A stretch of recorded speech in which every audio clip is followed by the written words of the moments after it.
Van, aki ugye csak a fogait veszíti el, van, aki már a fogpótlásokat is, van, aki már implantátumokat is, és ugye minél később kerül hozzánk a páciens, annál kevesebb csontja van. Sziasztok! Ahogy a címből láthattátok, újra fogászati témát hoztunk nektek. Ismét a teljes szájrehabilitációról lesz szó. Én Hajma Móni vagyok, ez itt a plastikaesztétika.hu-nak a legújabb videója. Tartsatok velünk!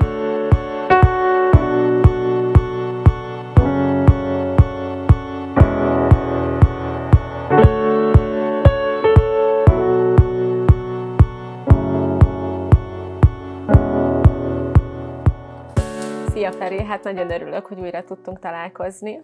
Szia Móni, nagyon köszönöm a lehetőséget. Meg annak, hogy itt vagyunk nálatok a ti rendelőtökben. Igazából nagyon hasonló lesz a témánk, mint múltkor volt, a teljes szájrehabilitációról fogunk beszélni, azzal a különbséggel, hogy most mutatunk be eseteket, amire én nagyon vágytam, mert itt sokkal könnyebben tudnak a nézőink azonosulni azzal, hogy pontosan mi történik, miből milyen eredmény születhet, és szeretném, hogyha egy pár mondatban összefoglalnád azt, hogy mi pontosan a teljes szájrehabilitáció, de be is vágtuk ide a videó alá ezt a linket a nézőknek, hogyha szeretnék megnézni az előző videónkat, akkor azt is megtehetik. Köszönöm szépen, részletesen nem is szeretnék most beszélni róla, ez elég hosszúra sikerült múltkor, úgyhogy ha valakit érdekelt, az egyébként úgyis végighallgatta. A teljes szájrehabilitációt ugye mi azzal fejlesztettük tovább, hogy úgynevezett azonnal implantációval kötjük egybe, ami annyit jelent, hogy a foghúzások után egyből be is tudjuk helyezni az implantátumokat. Ugye ezek a fogak, amiket ilyenkor eltávolítunk, ezek zömében sajnos már annyira rossz állapotban vannak, illetve nem is a fogak legtöbb esetben, hanem a fogaknak a tartó szerkezete, maga a fogíny és a csont, medernyúlvány, ami tartja a fogakat, és annyira le van sorvadva az íny és a csont, hogy a fogak már mozognak és elveszítjük őket. Tényleg ilyenkor a páciensek már nem mernek bármit enni, nem tudnak beleharapni semmibe, tüsszentéstől már rettegnek, hogy esetleg nehogy elveszítsenek egy-egy fogat, és hát ettől függetlenül fájdalmat nem okoz, azon kívül, hogy mozog, más panasszal nem jár. Nyilván a fogkövek miatt van egy pici kellemetlen lehelet még, de hogy ezekkel úgy nagyon jól együtt tudnak élni még a páciensek, és amíg csak tudják, halogatják. És ez egy tipikus ilyen terület szerintem, ez hogy ameddig lehet, addig ezt halogatjuk, mert azért szerintem kevés ember van, aki szeret fogorvoshoz járni. Ez így van, sőt most ez az egész covidos időszak, ez még a maszk, ez még rásegített arra, hogy a páciensek még tovább tudják halogatni a dolgokat, de most, hogy bekerült a maszk, egyébként most azért egyre többen és többen Mi a jönnek. jelentősége annak, hogy mikor jön hozzátok egy páciens? Tehát jobb, hogyha előbb jön? Abszolút. Tehát, hogy nem érdemes megvárni azt, hogy ennyire végstádiumba kerüljenek a fogak, bár sajnos nagyon gyakran akkor keresnek fel bennünket, ugye, ami érthető, mert akkor már panaszt okoz, amikor már tényleg elveszített sok fogat a páciens, vagy akár az egész, előtte volt egy híddal együtt, fogakkal együtt kijött az egész híd, és sajnos nagyon sok mindent látunk. Nagyon sokféle dolog van. Van, aki ugye csak a fogait veszíti el, van, aki már a fogpótlásokat is, van, aki már implantátumokat is, és ugye minél később kerül hozzánk a páciens, annál kevesebb csontja van. Az esetek zömében még csontpótlás nélkül meg tudjuk oldani ezeket a nagyobb kihívásokat is, de valamikor sajnos szükség van csontpótlásra is, ami igazából nem sajnos, mert nagyon szépen meg lehet azt is oldani, de ott a kezelés meghosszabbodik akár egy évvel, és ez az, amit a páciensek nem szívesen viselnek. Tehát, hogyha van egyszerűbb és gyorsabb megoldás, és nyilván anyagilag is kedvezőbb, hogyha nem kell csontpótlás, akkor szívesebben választják azt a páciensek. Teljesen megértem egyébként, hogy halogatják ezt az emberek, és próbálják a lehetőleg tovább kitolni, mert ugye olyan kérdések felmerülnek, hogy ha tegyük fel, mozognak a fogai, de még vannak fogai, akkor ugye ezeket kihúzzátok, meddig vannak fog nélkül a páciensek, mi történik utána velük, mikor lehet azt mondani, hogy teljesen végleges fogsort kapnak, és úgymond teljes értékű életet élhetnek. Tehát, hogy ezeket a kérdéseket egy kicsit válaszoljuk meg, hogy a kétségeket szétoszlassuk. Nagyon fontos az, hogy tényleg a páciensek rettegnek a fogorvosoktól. Ez a kiindulás. Rettegnek attól, nem csak a fogorvosoktól, hanem rettegnek attól, hogy fog nélkül maradnak, ami teljesen érthető. A harmadik dolog az az, hogy kivehető fogsoruk lesz, és protézisük lesz. Ez is egy nagyon-nagyon visszatartó tényező, hogy ha már nagyon mozognak a fogak, akkor is még azok a sajátjai még megvannak, még ott vannak. ugyan már nem nagyon mernek mosolyogni, nem merik megmutatni a fogaikat, és nagyon, tehát lelkileg is azért csomógátás kialakul ezekben a páciensekben. Nyilván, ha már van egy-két foghiány, akkor még inkább, vagy ha már elveszített egy-két hidat, vagy tényleg voltak problémák. De ez mind halmozódik, és egyszer csak eljön az idő, hogy tényleg be kell avatkozni, és akkor kerülnek általában hozzánk a páciensek, amikor már tényleg nincs mit tenni, és kell valami megoldás.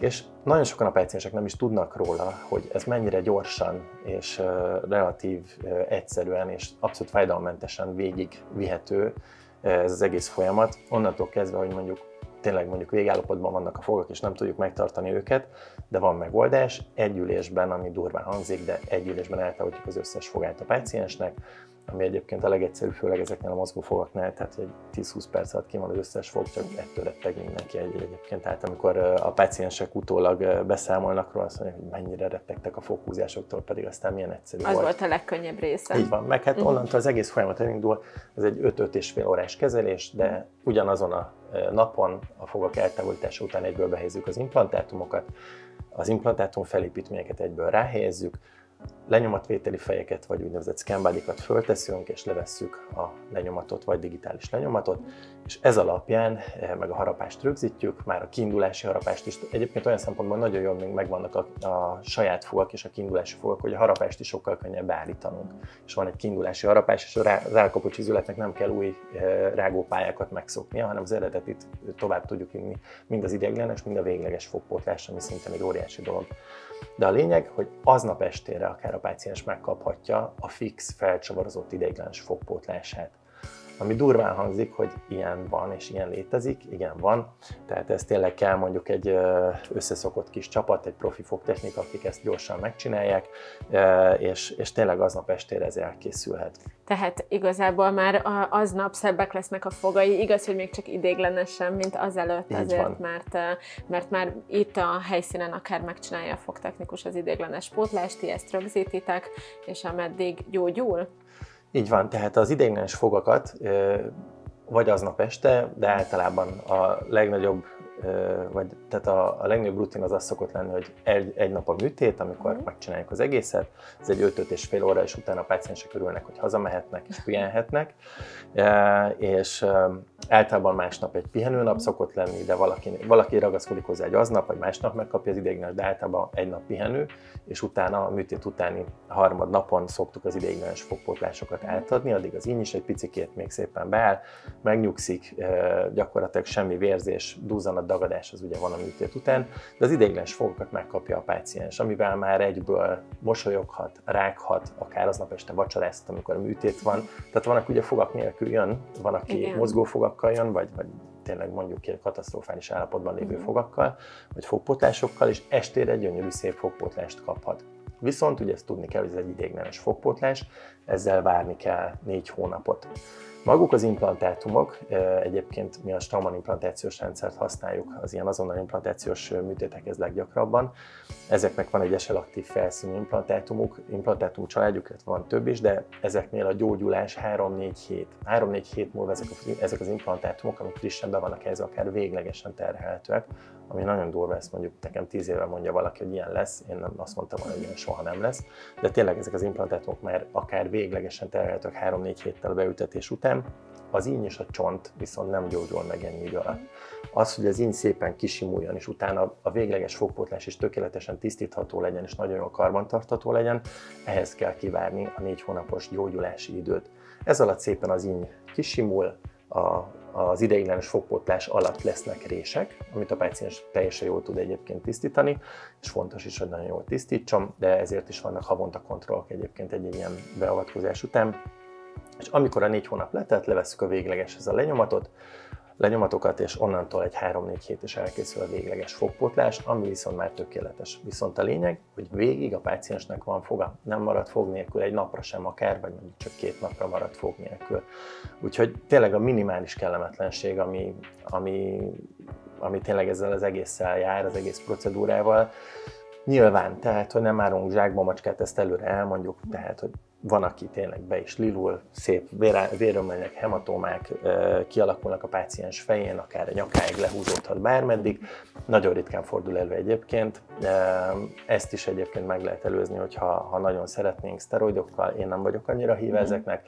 Én úgy vagyok vele, hogy az emberi szervezet egy csoda, Jóisten úgy alkotott meg minket, hogy nagyon szépen meggyógyulunk, és a 3-4 napos duzzadás, dagadás után lemennek a duzzanatok, dagadások, és 1 hét múlva a páciensek teljes életet élhetnek. És szalonképesek. És abszolút szalonképesek. Meg szerintem azért motiválja őket az is, hogy megkapták a gyönyörű idéglenest, és belenéznek a tükörbe, hogy amire mindig vágytak, az így hirtelen így 1-2 napon belül valósággá válik. Ami egyébként egy borzasztó jó érzés nekünk is, az az, hogy nem csak a konzultáción jelennek meg néha könnyek, amikor egy páciensnek elmondjuk, hogy sajnos itt az idő, és nem tudjuk megmenteni a fogaikat, és tényleg el kell távolítani, hanem amikor megkapják már az ideiglenes fogpótlást, tehát hogy tényleg nem ritka, hogy valaki sírva fakad, és a nyakamba ugrik, nyakamba borul, és megölelnek, és igazából ezért csináljuk ezt leginkább, mert nagyon-nagyon jó érzés segíteni így a pácienseknek, és olyan barátságok, kapcsolatok alakulnak ki, hogy tényleg ők általában a leghálásabb páciensek, bár mindenki tényleg, ez is egy nagyon érdekes érzés, de mondhatom ezt a páciensek visszajelzésről, hogy szeretnek hozzánk járni, szeretnek visszajárni, és hogy nem esik nehezükre az, hogy utána 4 havonta, amikor már minden kész van, akkor 4 havonta szigorú kontroll van. Ez viszont nagyon-nagyon fontos. Szoktuk mondani, hogy a páciens, hogyha egy implantátumot kap tőlünk, az egy életre házasságot köt a fogorvosával. Szerencsére, hogy a feleségem is szájsebész, és ő is ilyen szempontból nagyon sok házasságot köt nap, mint nap, meg én is. De hogy tényleg ezt a kapcsolatot ápolni kell a páciensekkel. Tehát ahhoz, hogy egy implantátumos fogpótlás egy életen át működjön, ahhoz az kell egyrészt, hogy nyilván jól meg is csináljuk, de az kell, hogy jól tisztítsa a páciens, tehát hogy jól tisztítható is legyen ez a páciens, és hogy visszajön kontrollra rendszeresen. 4 hónap az az idő, ami alatt, hogyha bármi elkezd kialakulni, akkor időben be tudunk avatkozni, és nem veszítünk el sem fogat, sem implantátumot, tehát nem csak az implantátumos fogpótlásainkat, vagy nem csak az implantátumos pácienseket hívjuk vissza 4 havonta kontrollra, hanem aki csak töméseket kap, őket is, pontosan azért, hogy nyomon tudjuk követni. Kontrollok nálunk egyébként díjmentesek, pont ezért, hogy jöjjenek a páciensek, megnézzük. És ugye, amitől legtöbben félünk, hogy elveszítjük a fogainkat, vagy akár az implantátumunkat, az ugyanúgy a fogágybetegség miatt van. Tehát ez is nagyon egy fontos tény, hogy onnantól kezdve, hogy ha a fogakat eltávolítottuk, és a páciens megkapja ezeket a teljes szájrehabilitációs fogpótlásokat, onnantól kezdve, hogy ezt a baktériumflórát azért majdnem, hogy kiírtjuk a páciensek szájából, és sokkal kevésbé lesz hajlamos a fogágybetegségre innentől kezdve, mert egyrészt könnyebb tisztítani ezeket a fogakat, fogpótlásokat, és a páciensek sokkal jobban megbecsülik és odafigyelnek ezek után, miután egy ilyen kezelésen végigmentek. Viszont a hajlam az megmarad. Tehát nagyon fontos, hogy a páciensek jöjjenek kontrollra, tehát hogyha eddig is voltak fogkövei, valószínűleg utána is lesznek. Más kérdés, hogy ezekre a nagyon szép sima felszínű kerámia fogpótlásokra sokkal kevésbé tapadnak meg a fogkövek, mint a saját fogakra, amik adott esetben torlódottak voltak, vagy kis csokorban álltak, és ezért is veszített el a páciens.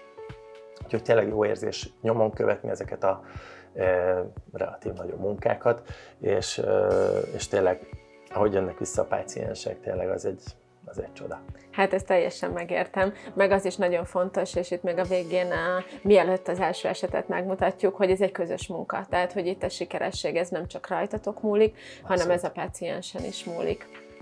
Így van, tehát ahhoz, hogy ez a munka tényleg hosszú távon sikeres legyen, ahhoz nem csak az kell, hogy mi megcsináljuk úgy, ahogy azt tényleg a szakma megköveteli, és előírják, meg tényleg beleadunk apait annyit, és maximalista az egész csapat, és tényleg úgy megcsináljuk, hogy addig nem nyugszunk, amíg az nem tökéletes. De ahhoz, hogy a páciens is ezt szépen elfogadja, megtapasztalja azt, hogy mik azok a pici apró nehézségek, amik a tisztításnál vannak, hogy ezeket igenis be kell gyakorolni. Nem áll mindenkinek a kezére a fogköztisztóke felhasználata, aki mondjuk nem használt előtte fogköztisztókepét, fogsejmet. Ugye részben ezért is veszítették el a fogaikat a páciensek. Gyermekkorban el kell kezdeni a prevenciót, és rendkívül fontos, hogy a szülők felelőssége az, hogy a gyermekeink igenis megtanuljanak fogat mosni, úgy ápolják a fogakat, ahogy mondjuk teszem azt, mi gyermekkorunkban nem ápoltuk a fogainkat. És amikor ez a napi rutin részévé válik az, hogy fogsejmet is használnak a gyerkőcök, vagy akár a fiatal felnőttek, vagy aki kap már egy bármilyen más fogpótlást, vagy van egy kis fogágybetegsége, és elkezdi használni a fogköztisztító keféket, akkor a prevencióval nagyon-nagyon sokáig megőrizhetjük mind a saját fogainkat, mind a fogpótlásainkat. Tényleg nagyon fontos az, hogy a tisztítás és az, hogy a rendszeres kontrollra visszajönnek a páciensek, ez megmaradjon életünk végéig, mert így tudjuk mi is azt, hogy így tudunk mi is az implantátumokra életre szóló garanciát vállalni. Úgyhogy ez hozzátartozik a napi rutinunkhoz tényleg. És akkor nézzük is meg az első esetünket. Az első esetünk egy úriember, aki 65 év körüli, neki már voltak hídjai, mozogtak. Mi volt nála a probléma? Hogy jutott el odáig, vagy hogy jutottatok el odáig, hogy egy teljes szájrehabilitáció fogja megoldani az ő problémáját? A meglévő hídjai tényleg valóban nagyon durván mozogtak körülötte, a csont és az íny is már nagyon le volt csorvadva. Voltak ezen felül még plusz foghiányok, tehát már maga a rágás is nehezített volt, és hogy nehezebben tudott rágni. Nyilván esztétikailag is mondhatjuk, hogy kedvezőtlen volt a kinézete a fogpótlásoknak, és az úriember szeretett volna egy valami nagyon szépet. Tényleg borzasztó kevés csontja volt. Ő nála tipikusan az a dolog állt fenn, hogy szerintem, ha még egy-két évet várunk, akkor csak csontpótlással tudtuk volna megoldani még a dolgot. Fontos tényező a dohányzás. Ha jól tudom, mai napig dohányzik az úr, viszont olyan szájhigiéniát tart fenn azóta, hogy az egyik mintapaciensünk és példaértékű. Tehát a dohányzás alapvetően nem tesz jót persze a gyógyulásnak sem, és ugye ha valaki fogálybeteg, a fogánybetegség sokkal gyorsabban halad, 2,9-szer gyorsabban sorvad az ínyünk és a csontunk, ha valaki dohányzik, mint ha nem dohányzik. Tehát ezért is fontos az, hogy ha valaki dohányzik és mozognak a fogai, akkor nagyjából be lehet azonosítani, hogy mi lesz a vége az egésznek, és hogy előbb-utóbb implantátumok vagy kivető fogpótlások lesznek a vége, tehát ez lesz a végeredmény. Úgyhogy az úrnál tényleg sajnos az összes fogat el kellett távolítani, viszont még volt annyi csontunk, hogy be tudtunk úgy helyezni 4 implantátumot felül, illetve 4-et alul, hogy meg tudtuk csinálni neki először a fix ideiglenes fogpótlását, majd egy 4 hónap múlva levettük a lenyomatot, és onnantól egy 3-4 hét múlva készen lett a végleges fogpótlása, ami viszont tényleg nagyon-nagyon szép lett.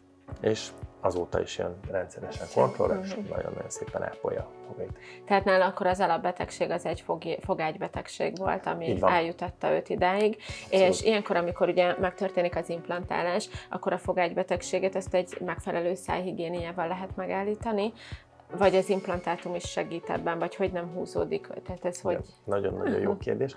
Ugye egyrészt a fogágybetegség okozóit, magukat, azokat a plakretenciós tényezőket, tehát hogy mondjuk egy nem jól tisztítható híd, vagy fogpótlás, vagy egyszerűen csokorban állnak a fogak, és torlódottak, és tele van fogkövekkel, és nehéz tisztítani. Tehát, hogy ezeket megszüntetjük. Másrészt pedig azáltal, hogy kihúzzuk ezeket a fogakat, nyilván a mélyben kitisztítjuk mind az ínyt, mind a csontot, ezeket a gyulladásokat eltávolítjuk, és innentől kezdve kiírtjuk ezt a baktériumflórát, amennyire tudjuk, de a hajlam az megmarad. Tehát, hogy ez fontos nagyon, ami sajnos genetikailag öröklődik. Tehát a fogágybetegségre a hölgyek sajnos még hajlamosabbak. Ugye a hölgyeknél a hormonális változások sokkal jobban a szervezetet megviselik minden szinten, és mondjuk egy terhesség alatt, vagy akár több terhesség alatt, hogyha valakinek volt fogágybetegsége, ez az egész fogágybetegség felerősödhet. De nagyon fontos, hogyha mondjuk valaki kismama, vagy terveznek babát, fiatal párok, vagy akár idősebbek, nagyon fontos, hogy a fogaik és a fogágyuk rendben legyen. Egyrészt azért, hogy a koraszülések is egyébként nagyon gyakoriak, hogyha valakinek fogágybetegsége van, ezért is nagyon-nagyon fontos, másrészt pedig azért nagyon-nagyon fontos, hogy ha valakinek nincs fogköve az áldott állapot alatt, és használ fogsejmet, és szépen tisztítja a fogait, akkor az ínye is minimálisan fog csak begyulladni, vagy 1-2 nap, vagy 1-2 hét lesz, amikor hajlamosabb az ínyvérzésre. De ha viszont elhanyagolják a hölgyek egyrészt ilyenkor a fogaik ápolását, akkor sajnos a fogágybetegség az felerősödhet. Rendkívül fontos, hogy onnantól kezdve, hogy megszületik a pici baba, a férfiaknak is legyen rendben a szájhigiéniája, és ők se legyenek fogágybetegek, sőt a nagymamák, nagypapák sem, mert onnantól kezdve, hogy leesett a cumi, azt lenyalja a nagypapa vagy nagymama, már át is adtuk a gyereknek azt a baktériumflórát, ami egy életre a fogálybetegséget hajlamosítja. Egyetlen egy nagyon nagy ellenségünk van, egy olyan baci, amit tényleg nagyon utálunk szívba, ez az Actinobacillus actinomycetum comitans névre hallgató baci. Ez az egyik leggenyóbb baci, ami a fogálybetegségnek az egyik fő okozója. Úgyhogy, de tényleg ezt egy cuminyalással, vagy lenyaljuk a kanalat, vagy egy falat a mamáé, egy falat a babáé, és már át is adtuk. És egy életre fogágybeteg lett a gyerekünk, mindez még a genetikai háttér jön, és el is intéztük a kisunokánkat, vagy a gyerkőcöt. Igen. Én is szoktam mondani, hogy ha lehet, akkor ne csókolgassuk szájon a gyerekünket, pont azért, mert a szülőbacia, nem a gyerekbacia minden esetben. Mutassuk meg, hogy milyen lett az eredmény, mert én nagyon kíváncsi vagyok rá. Én már láttam ezeket a képeket, úgyhogy ezért én már tudom, hogy mit fogunk látni, de itt is látszik, hogy egy rendkívül természetes eredményt, egy nagyon szép, egy sokkal frissebb kinézetet kapott így az úr. Mit kell tudni erről a rögzített fogpótlásról? Igen. Ugye ez egy teljesen fix, úgynevezett felcsavarozott fogpótlás, tehát az implantátumokra 4 kis csavarral rögzítjük magukra az implantátum felépítményekre, felül is, alul is. Tehát 4 implantátum 4 implantátumot kapott az úr, és ugye magán a fogpótláson van 4 kis luk, amin keresztül felcsavarozzuk ezeket a fogpótlásokat, utána ezt lezárjuk egy kis töméssel, de ez bármikor egy oldható kapcsolat. Tehát, hogyha ne Isten bármi sérülés történne, fogjuk, lecsavarozzuk, megjavítjuk, visszatesszük. Mutassunk egy hölgypacienst is, mert ugye nem csak a férfiakat érinti ez a probléma, hanem a nőket is, ahogy említetted, hogy terhesség alatt, meg után is nagyon fontos odafigyelni. Itt a hölgypaciensnél ugye azt látjuk, hogy alul saját fogai vannak, de rendkívül mozogtak, sőt itt most egy ilyen nagyon könnyed mozdulattal vettél ki egy fogat, felül meg egy kivehető pótlása volt, és hogy nála mi okozta azt, hogy ő eljutott idáig, gondolom a rossz szájápolási feltételek, és mi az, amit csináltál? Igen. A hölgy sajnos a szájhigiénia nem volt tökéletes, egyrészt, másrészt pedig nagyon keményen dohányzott régen, és a dohányzás és a fogálybetegség az sajnos odáig fajult, hogy tényleg alul ennyire meglazultak a fogak, hogy ő is gyakorlatilag visszatette ezt az egy fogát, amit itt mutattam, hogy ezt így ki lehet szedni. Felül már kivehető fogsora volt, felül az összes fogat elvesztette, és felül végül 6, alul pedig 4 implantátumot helyeztünk be. És arra kapott egy nagyon szép végleges fogpótlást, amitől viszont tényleg nagyon-nagyon boldog volt, és hát tényleg mondhatjuk, hogy itt emberéletek változnak meg tényleg egy ilyen átadás után, visszanyert az önbizalmát. Főleg, hogy ő azért nagyon fiatal, tehát hogy azt gondolnánk először, hogy csak az időseket, hogy ez inkább ilyen 50-60-70 év körül érinti az embereket a komoly fogproblémák, de ő 30... Hát, és 40 nem illik, között, 40. de hogy nem egy idős 30 és 40 között paciensről. feszített el a felső fogait egyébként, aztán később az alsó fogakat. Úgyhogy, de van ennek a fogálybetegségnek egy kifejezetten fiatalkori formája is. A legfiatalabb páciens 24 éves volt egyébként, akit ilyen beavatkozással kellett megműtenünk. A legidősebb 86 éves, aki most már 92-93 körül van, hozta az 50 éves aranylakodalomról a fotókat, a dédunokákról, minden egyébként. És gondolom füligért a szája, és élvezte, hogy élvezheti a fogsorát. De hogy tényleg sajnos fiatalkorban is ez már kifejezetten el tud indulni ez a folyamat, és hogyha időben nem kerülnek ezek a páciensek a megfelelő fogorvoshoz, és nem látják el őt megfelelő terápiával, akkor sajnos nagyon könnyen elveszíti a fogait. Ugye felhívnám a figyelmet, hogy a parodontológusok fogászhatnak egyébként egy olyan kifejezett ág, akik kifejezetten fogálybetegséggel foglalkoznak. Van egy külön parodontológusunk, aki megtesz mindent azért, hogy a fogakat a végsőkig meg tudjuk menteni, úgyhogy nagyon fontos a parodontológusok szerepe is a fogászatban. Ahogy a Feri az előbb említette, pont megérkezett valaki, és nagyon örülök, mert egy páciens érkezett, aki pont egy hete esett át egy teljes szájrehabilitáció beavatkozáson, és feltehetem neki a legfontosabb kérdéseket. Üdvözlöm! Jó napot kívánok! Egy hete volt ez a beavatkozás, és engem, ami elsősorban a legjobban érdekel, hogy milyen változásokat élt meg ebben az elmúlt egy hétben. Hát ezt nehéz így röviden összefoglalni, mert ami a legkülönlegesebb az, hogy én, aki a beszédből él, most ezt eléggé nehezen művelem, és a S meg a C betűimmel baj van, de erre fölkészültünk, és nem okoz ez annyi problémát, mint amennyi megnyugvással, föllélegzéssel jár az, hogy újra van mivel rágnom, nem kell szégyelnem, ha mosolygok, és hogyha valóban ezt a kis beszédhibát kiküszöbölöm, akkor onnan kezdve a munkámat is sokkal hatékonyabban tudom végezni. Ugye ez a beszédhiba, ez hozzászokás kérdése. Abszolút. Kicsit az a baj, hogy tele lett az ember szája, és még az arcizmaim nincsenek ehhez hozzászokva. Ha jól tartom az izmaimat, akkor nincs ilyen gond, de ezt el kell találni, és ezt még gyakorolni kell. És milyen volt maga a beavatkozás? Ugye az ember rettenetesen fél a legkisebbtől is. Igen. És azt kell, hogy mondjam, mindenféle ilyen hősi allűr nélkül, hogy sokkal kevésbé volt kínos és rossz, mint amire az ember számított.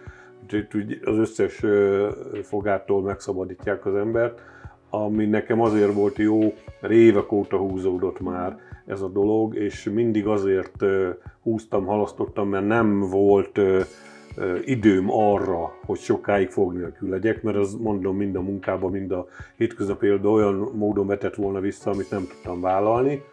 Itt viszont az volt az ígéret, hogy innen úgy megyek el, hogyha aznap nem is, de rá 2 nappal már lesz fog a számban. És akkor az ember így fölkészült, és bevállalta azt, hogy leül, és nem kell föl 4-5 órán keresztül, de onnan kezdve minden problémája megoldódik. És ez így történt. És magam sem gondoltam, hogy ennyire jó fogom viselni. Már magát az egy helyben ülést is úgy gondoltam, hogy én 5 órán keresztül nekem nem fog sikerülni, de olyan jó volt az egésznek a környezete, a hangulata. Doktor úr folyamatosan mondta, hogy mit csinál, mire számítsak. Ha egy picit érzékenyebb volt, akkor azonnal kaptam újra érzéstelenítőt. Tehát nem mondom azt, hogy minden nap szeretnék egy ilyen élményt, de sokkal elviselhetőbb volt, mint amire az ember előzetesen számít. És hát azt mutatja, hogy ez teljesen megérte, és már most. Hát nem győzöm hangsúlyozni, hogy ha csak abba belegondolok, amikor először itt jártam, és láttam a CT felvételen, hogy tönkre van menve, hogy az összes még meglévő fogam alatt is minden be van gyulladva, hogy már az arcüregemre is ráment, hogy már kezd a csont elfogyni ezektől a gyulladásos dolgoktól, és ha azt mondom, hogy ettől megszabadultam, már akkor főnyeremény, és az, hogy most van egy olyan remény bennünk, hogy mondjuk szeptemberre olyan lesz, mint hogyha soha nem fájt volna a fogam, és doktor ígérete szerint többet már nem is fog. Hát ez meg olyan életminőségváltást, javulást eredményez, amit nem lehet szavakba foglalni. Tehát amit én szenvedtem a fogaimmal egész életem során, ahhoz képest tényleg ami fájdalom itt ért, az nudli, és nagyon-nagyon megérte. Hát nagyon-nagyon szépen köszönöm, szerintem rengeteg páciensnek segített most ezzel a pár mondattal. Nekem is segített egy előző azzal, amit írásba foglalt, és tényleg erőt adott ahhoz, hogy nem lehet nyavajogni, ezt ki lehet bírni, sőt, mondom, nem fáj annyira, mint amennyire félünk tőle. Nagyon szépen köszönöm. Igazán nincs úgy.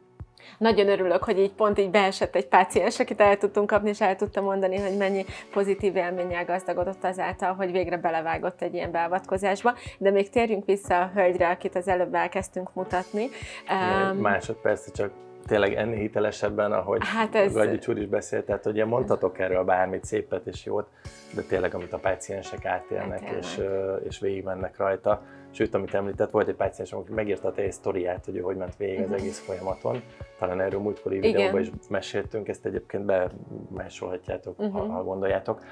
És az a kis íromány is segített neki ahhoz, hogy belevágjon, végigmenjen az egész folyamaton, megcsinálja, de hogy tényleg ez a legjobb meg nálunk, ez tényleg így életszerű, hogy jönnek-mennek a páciensek, pont múlt hétfőn műtöttük, szerdán is volt egy páciens, akit műtöttük, csütörtökön is volt egy, neki csak egy alsó volt, és tényleg visszatérve hölgyre, ez meg egy baromi jó érzés, mondjuk ki, hogy igen, itt is látszik, hogy mennyire örül, hogy könnybe lábad a szeme. Hogy elmondani nem lehet így előtte, hogy milyen életminőség javulás fog megtörténni a pácienseknél. Itt is említetted, hogy talán férjhez ment a... Így van, azóta meg volt az esküvőjük is. Igen. És mondjuk régóta együtt vannak, de azt hiszem most volt az esküvőjük. És tényleg egy végtelen hálás dolog a mi hivatásunk, mondhatom, mert tényleg nap mint nap ilyen mosolyokat láthatunk, és amikor egy ilyen fogpótlást átadunk, hát tényleg volt már nekem is, hogy könnybe lábadt a szemem, vagy volt, aki tényleg olyan ajándékot adott nekünk, amit itt ki is tettünk a váróba, hogy egy kis fakönyvet csináltatott nekünk az itt töltött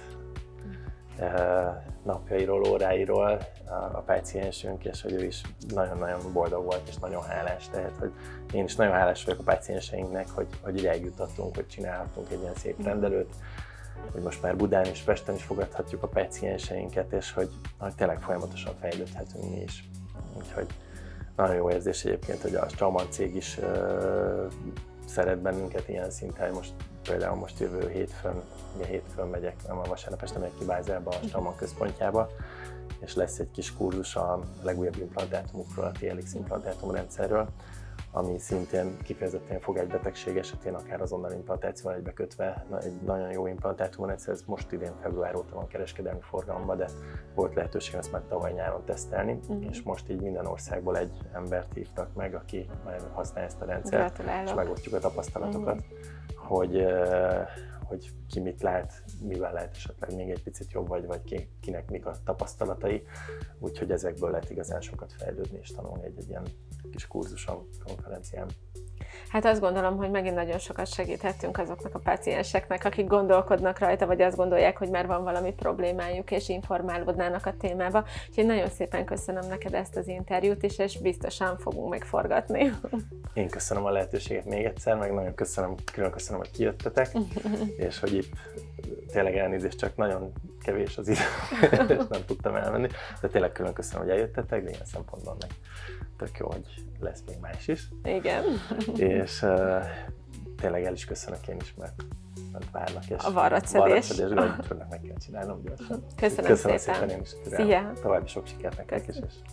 Azt gondolom, hogy tényleg nagyon sok információt átadtunk azoknak a pácienseknek, akik hasonló problémával küzdenek, hogyha van még kérdésetek, akkor a komment szekcióba tegyétek föl nekünk, igyekszünk mi hamarabb megválaszolni, iratkozzatok fel a YouTube csatornánkra, mert fogunk még hozni nektek fogászati kezeléssel kapcsolatos videókat is, úgy, mint plasztika esztétika témában, egy csomó mindent, tartsatok velünk, sziasztok!